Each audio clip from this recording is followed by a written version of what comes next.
Bonjour à toutes et tous. Je vous propose de commencer. On est dans le timing. On est plus de 45 connectés, là, comme vous pouvez voir, 48, hein, plus nous. Donc, je vous propose qu'on se présente déjà et qu'on identifie les éléments de contexte de la présentation de ce zonage médecin. Donc, côté agence, donc je me présente déjà, je suis Marine Chauvet. Je suis directrice adjointe sur les soins de proximité et les formations en santé à l'ARS Bretagne. Je connais certains d'entre vous, avoir déjà pu échanger sur ce sujet-là. Il y a également Hélène Salzman, qui est responsable du département accès aux soins et régulation de l'offre, présente dans la salle. Nous avons Jeanne Baby, qui est chargée de mission notamment et qui a œuvré sur les travaux du zonage, qui est connectée en visio. Bonjour Jeanne. Et nous avons Arnaud Gann qui a travaillé, qui est présent également par rapport à la connaissance aussi des territoires et au fait qu'il ait œuvré dans ces travaux-là précédemment, dans les zonages précédents. Les éléments de contexte, c'est qu'aujourd'hui, c'est des travaux qui ont démarré depuis avril 2023 avec un groupe de travail qu'on va le voir dans la présentation du zonage qui s'est réuni en avril et mai. On a eu une sollicitation des commissions spécialisées de la démocratie en santé que sont l'AXOS et la CRSA en juin, avec une XOS qui a préparé l'avis de la CRSA. La CRSA s'est prononcée favorablement le 4 juillet. Et à l'issue de ça, on a souhaité bien entendu informer plus largement sur les résultats de ce zonage, avec une diffusion vers les 4 associations des maires de France pour relayer auprès des élus locaux et également sur le portail d'accompagnement des professionnels de santé, de façon à ce qu'il y ait la possibilité en tout cas d'accéder à cette proposition de zonage qui a encore une fois reçu des avis favorables des commissions spécialisées et de la CRSA. Et dernière étape importante, le point a été porté à l'ordre du jour, si je ne me trompe pas, de l'ensemble des CTS, avec un premier CTS qui démarre demain. Peut-être déjà à ce stade-là, vous avez des questions, interrogations avant de rentrer dans une proposition de méthode que je vais vous faire pour ce matin. Ça vous va? Ah, une main levée. Alors, qui est? Parce que moi, je ne vois pas à l'écran. Allez-y, monsieur. Monsieur Pichon. Voilà, je Monsieur remets mon Pichot. micro. Voilà, bonjour, Antoine Pichon, maire de Kistinic, une petite commune de l'arrière-pays lorientais. Moi, je découvre effectivement tout ça. Étant au conseil territorial de santé qui vient de s'installer à Lorient comme suppléant, j'apprends plein d'acronymes. Voilà, j'ai plein de choses. Vous parlez très vite de vos CSOF. Enfin, bref, tous ces sujets-là. Je découvre les propositions de zonage. Pourquoi? De façon très concrète, nous n'avons plus de médecins depuis le mois d'avril dernier. Et donc, de façon très concrète, j'ai besoin de savoir comment les choses sont organisées. Je reçois de temps en temps euh, j'ai reçu récemment, par exemple, une proposition d'un groupe de médecins de Lyon de venir et qui nous disent désireux de venir travailler dans un secteur médicalement sous-doté, alors AFR, ZIP, dans lequel exercer en libéral. Enfin bref, moi j'ai besoin d'apprendre tout ça et donc c'est pour ça que je me suis connecté et ça m'intéresse beaucoup. Voilà, je vais apprendre sûrement beaucoup de choses ce matin. Merci. D'accord. Alors, en sachant que c'est une présentation, donc on va faire attention aux acronymes et merci de nous le rappeler à chaque fois parce qu'on peut vite s'emballer. Et n'hésitez pas surtout à nous couper sur les termes afin que ce soit plus compréhensible derrière. Donc, c'est une présentation générale qui se veut informative, bien entendu. D'abord, dans un premier temps, avec l'ensemble de comment ça s'est passé, quels travaux, comment on en est arrivé là, quels sont les résultats. Ensuite, je vous propose un temps d'échange, c'est-à-dire dérouler plutôt l'ensemble du sujet et ensuite laisser la place aux échanges. Alors là, il y a un trou de verre, ça fait beaucoup de bruit. Qui pourront se faire de deux manières, soit par écrit dans le cadre de votre visio, dans le chat, comme on dit, soit à l'oral, à la fin une question directe à la fin de la présentation. Et ces débats-là, donc cette présentation se veut, on va dire, volontairement en amont des CTS pour que les échanges se précisent, soit dans les territoires, quand vous aurez vos assemblées. On peut commencer, du coup, si ça vous va, au niveau de la présentation globale et ensuite on échange. Alors, certains l'ont déjà eu, cette présentation, hein, donc je prie d'en excuser par avance. Néanmoins, ça nous semblait en tout cas nécessaire. Alors, en Bonjour, préambule, bonjour, je vous ai ah rejoint, pardon, ça y est, j'ai retrouvé le son, donc je vais recouper mon micro, mais c'est pour vous dire, donc Pascal Puzel, maire de Pénétin, je vous ai rejoint. d'accord, merci. Donc, en préambule, à quoi sert déjà un zonage? C'est pour n'importe quelle profession, c'est essayer d'avoir en tout cas une vision prospective de la situation démographique de cette profession sur les territoires, d'où une cartographie qui aboutit à la fin de la proposition des travaux avec une classification de l'ensemble des territoires selon le niveau de dotation de chacun des territoires. C'est d'essayer, à partir de cette photographie à l'instant T, mais également qui se veut prospectif, en ambition d'avoir une meilleure répartition de l'offre de soins en s'appuyant sur cet indicateur finalement cartographique. Donc, qui nous permettent, je dirais, nous, c'est pas que ARS, hein, c'est l'ensemble des institutions à avoir un outil d'aide hein, finalement à la détermination d'un certain nombre de politiques avec des politiques publiques et de faire en sorte qu'elles soient également le plus coordonnées possible. C'est-à-dire que derrière, vous avez des accompagnements possibles de l'ARS, certes, mais également de la part des préfectures ou des collectivités territoriales pour ne citer que ces institutions-là, et que ce soit sur la démographie ou que ce soit sur l'accompagnement à l'exercice de ces professionnels à titre individuel ou en collectif. Du coup, c'est également une priorisation. Ça nous permet de prioriser l'attribution des aides. Un zonage nous donne, comme on va le voir, une cartographie avec une gradation des territoires. Donc, ça permet derrière, une fois que les politiques sont élaborées, de prioriser l'attribution des aides pour que ça joue vraiment le mécanisme de régulation qui est l'ambition de chacun des zonages, encore une fois, quelle que soit la profession. Le contexte, c'est qu'on a un zonage médecin qui est en vigueur depuis, donc on s'intéresse bien qu'au zonage médecin aujourd'hui. Il est en vigueur depuis le 1er janvier 2021.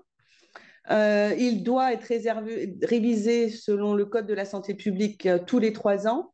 Et en Bretagne, il y a eu un engagement du directeur général même pas précédent, avant Stéphane Muliez, qui s'est engagé à avoir une révision tous les 2 ans.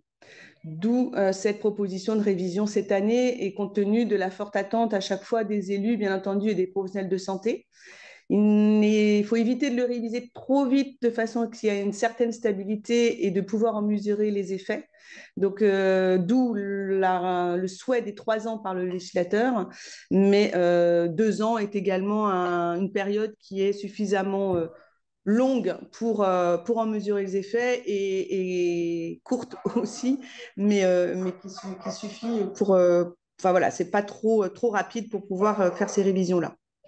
Donc, c'est une méthodologie, on n'a pas les mains libres sur tout. C'est une méthode qui est nationale, d'abord, qui est concertée au niveau national entre le ministère de la Santé, la Caisse nationale d'assurance maladie et les syndicats nationaux qui sont représentatifs des médecins.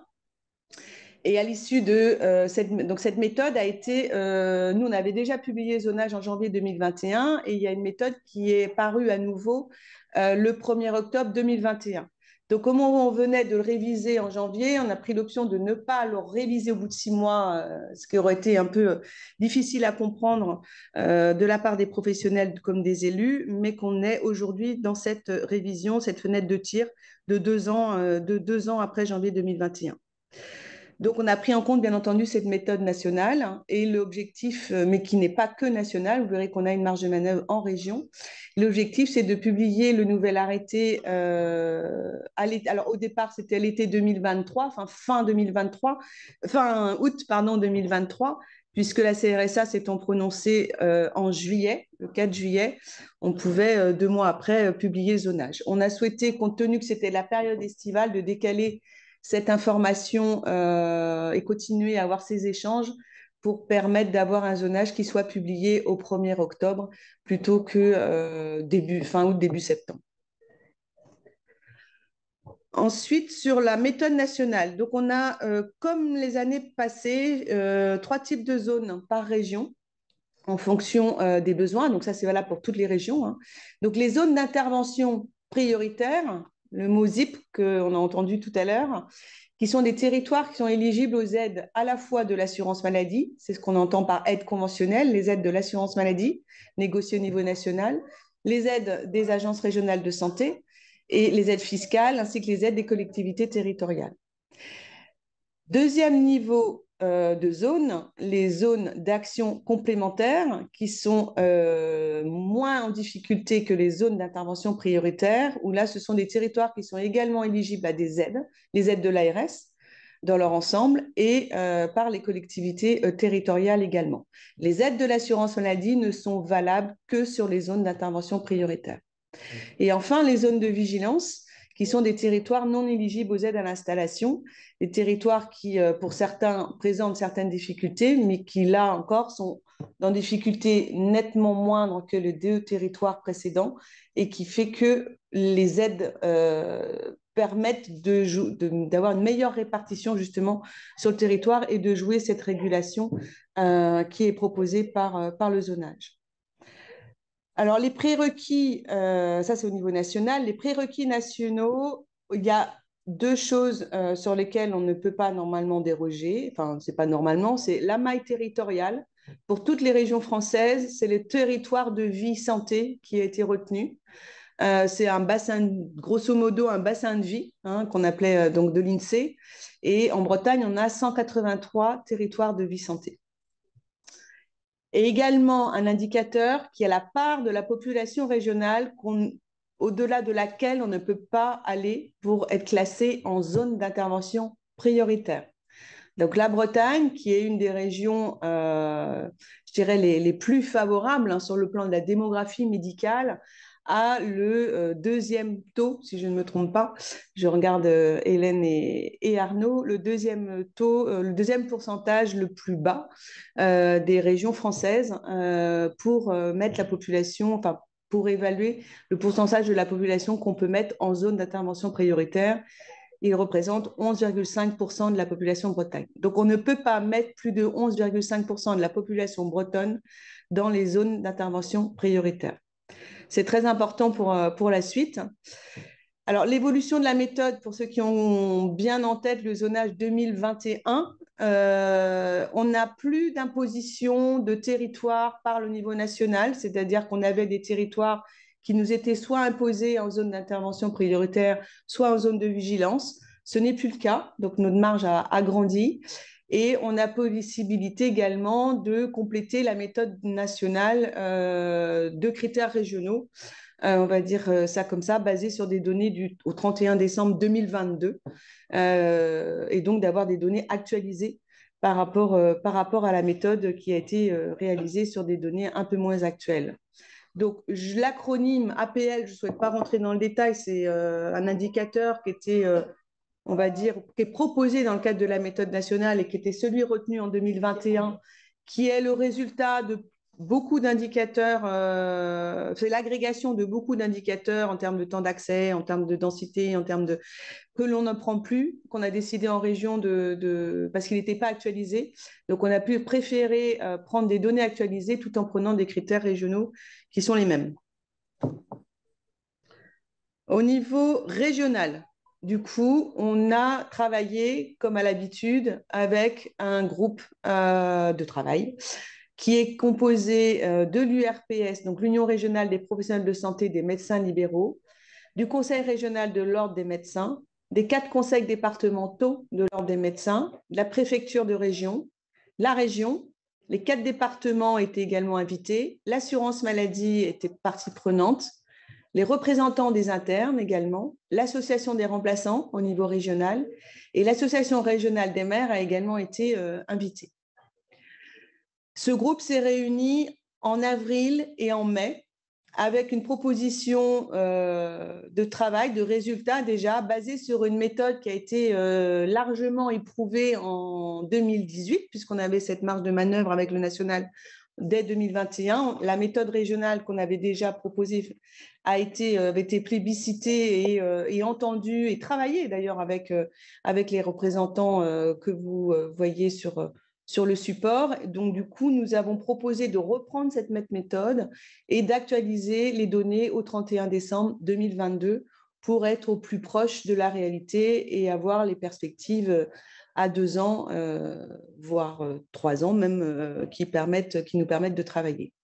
Donc, les indicateurs que l'on a pris, c'est la densité de médecins généralistes à 65 ans, c'est l'accès aux spécialités, quelles sont les conditions d'accès aux médecins spécialistes autres que la médecine générale, qui peuvent conditionner une activité plus ou moins lourde pour les médecins généralistes installés si les spécialistes ne sont pas à proximité.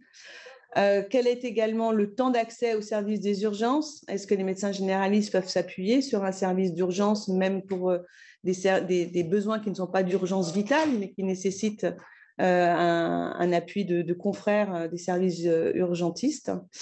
On a également pris en compte l'évolution de l'offre de soins, c'est-à-dire la densité des médecins généralistes à 62 ans, faire comme s'ils partaient tous en retraite à 62 ans, sachant que ce n'est pas la réalité, mais ça veut dire que c'est une manière que ce soit un diagnostic plus positif un diagnostic au contraire moins positif que la réalité, c'est-à-dire qu'on n'a pas pris en compte les médecins généralistes qui avaient plus de 62 ans. Un critère également sur l'attractivité de chacun des territoires. On s'est préoccupé d'identifier sur les 5 ans passés quel était le solde entre les installations de médecins généralistes et les départs. Et au niveau de la population, on a pris en compte le taux des personnes en affection de longue durée et également les taux de précarité qui peuvent influer sur l'activité des médecins généralistes, la rendre plus ou moins difficile et allonger également les durées de consultation. Et les personnes de plus de 75 ans, il me semble, ont également été prises dans le cadre des critères qu'on avait pris sur la consommation de soins. C'est dans le calcul de la densité, effectivement, où on tient compte à la fois de l'offre de soins en médecine générale sur les territoires, mais on ne compte pas la présence d'un médecin pour un individu en tant que tel. On prend en considération son niveau d'activité qui va nous permettre de mesurer une notion d'équivalent temps plein. C'est-à-dire qu'on sait qu'aujourd'hui, il y a des médecins qui exercent à mi-temps. Donc voilà, plutôt que de prendre un médecin un pour un, on tient compte de cette activité-là. Et on tient compte également dans le calcul de la densité de la structuration par âge de la population du territoire, parce que l'on sait qu'en fonction des âges de la vie, le besoin en soins de médecine générale n'est pas le même et que notamment, plus on a une part de personnes âgées importante sur un territoire, plus il va y avoir un besoin important de consultation en médecine générale. Ces éléments-là, ils sont pris effectivement dans le calcul de la densité. Merci Arnaud. Donc ensuite, au niveau de la méthodologie régionale, toujours, les principes que nous avons retenus et qui ont été maintenus en 2023, c'est la slide juste après. Oui. Donc, ce qu'on a maintenu pour 2023, qui étaient ceux qu'on avait pris pour 2021, en accord avec le groupe de travail, c'est que toutes les îles soient éligibles à l'ensemble des aides, quelle que soit sa situation démographique, compte tenu de la fragilité. Elles ne ressortaient pas toutes en zone d'intervention prioritaire. Néanmoins, on a pris cette option de classer de manière automatique les îles en zone d'intervention prioritaire pour continuer à louer des accompagnements, soutenir les professionnels de santé par rapport aux populations qui habitent sur ces îles, qui certes ne sont pas nombreux, mais qui nécessitent un accès renforcé, et en commençant pas que par les médecins d'ailleurs, mais avec une offre de soins infirmiers aujourd'hui qui est possible. Et pour les médecins, il nous faut continuer à travailler des dispositifs particuliers et notamment ne pas se priver de l'ensemble des aides qui sont possibles en zone d'intervention prioritaire. Tous les quartiers prioritaires de la ville sont également classés à minima en zone d'accompagnement complémentaire, le deuxième niveau des aides nationales et régionales, donc éligibles aux aides ARS. Et les quartiers prioritaires de la ville, par contre, qui sont dans un territoire qui aujourd'hui est déjà classé en zone d'intervention prioritaire, évidemment, il reste en zone d'intervention prioritaire. Mais les villes ne sont pas classées aujourd'hui en zone, enfin les grosses villes dans lesquelles les quartiers prioritaires de la ville existent ne sont pas classées en zone d'accompagnement complémentaire compte tenu de la densité de l'offre par rapport aux autres territoires de la Bretagne. Néanmoins, compte tenu des particularités de ces quartiers prioritaires, on a classé également, avec l'accord du groupe, les territoires, les quartiers prioritaires de la ville en zone d'accompagnement complémentaire. Par rapport également à 2021, ceux qui en ont connaissance connaissent bien cette zone particulière qui est la zone d'accompagnement régional, qui est une zone qu'on a créée en janvier 2021, qu'on a maintenue en 2023. Pour ceux qui ne connaissent pas bien les mécanismes, les zones d'accompagnement régional sont des territoires qui sont parmi les zones d'accompagnement complémentaire. Ce sont les zones les plus en difficulté parmi les zones d'accompagnement complémentaire qui ne bénéficient pas des aides de l'assurance maladie, mais qui bénéficient d'une aide spécifique de l'Agence régionale de santé pour renforcer les zones fragiles, donc non classées en ZIP, compte tenu de leurs caractéristiques qui sont plus favorables, mais néanmoins encore en situation de fragilité. Et on complète par une aide, on accompagne avec une aide à l'installation des médecins généralistes de l'ordre de 25 000 € qui est financée sur le FIR. C'est valable pour un exercice en libéral et c'est valable également pour un exercice salarié en centre de santé. Donc un centre de santé où un médecin qui décide de s'installer dans une zone d'accompagnement régional bénéficie de cette aide de 25 000 € qui est calée sur celle de l'assurance maladie en zone d'intervention prioritaire. Les territoires donc visés, comme je vous le disais, ce sont bien les zones d'accompagnement complémentaire qui sont en situation les plus fragiles ou qui ont été classées en zone d'intervention prioritaire en 2021. Voilà, donc soit elles étaient classées en ZIP en 2021 et elles ne l'étaient pas là en 2023, on les a placées en zone d'accompagnement régional, soit c'est des ZAC qui étaient en situation, parmi les situations les plus fragiles qu'on a classées également en zone d'accompagnement régional. Donc, les résultats du ciblage avec les éléments que je vous ai apportés sont ceux-ci. Vous avez la comparaison entre 2023 et 2021, en sachant qu'on a une évolution favorable de notre région sur la démographie médicale. Néanmoins, le pourcentage de la population qui est classée dans la proposition en zone d'intervention prioritaire est supérieur au zonage 2021 pour deux raisons. Une raison, c'est que le pourcentage pour la Bretagne était de 11,5% en octobre 2021, donc on s'est aligné dessus. On pouvait aller jusqu'à 11,5%, donc on a pris évidemment cette possibilité-là. Donc on avait au moins 11,5% de la population à mettre en zone d'intervention prioritaire et non pas 10,8% comme en 2021. Et qu'un territoire de vie santé, c'est la population dans sa globalité qu'il faut prendre. On n'est pas retombé sur nos pieds de manière très juste pour arriver à 11,5% de la population. Soit on arrivait en dessous en enlevant un territoire qui était en ZIP, soit on arrivait au-dessus en prenant un territoire qui nous paraissait d'être justifié d'être pris en ZIP. C'est ce qu'on a pris comme option et proposé au groupe de travail. Donc, au lieu d'être à 11,5%, on est à 12,06%. C'est pas beaucoup au-dessus, mais c'est quand même au-dessus, réglementairement parlant.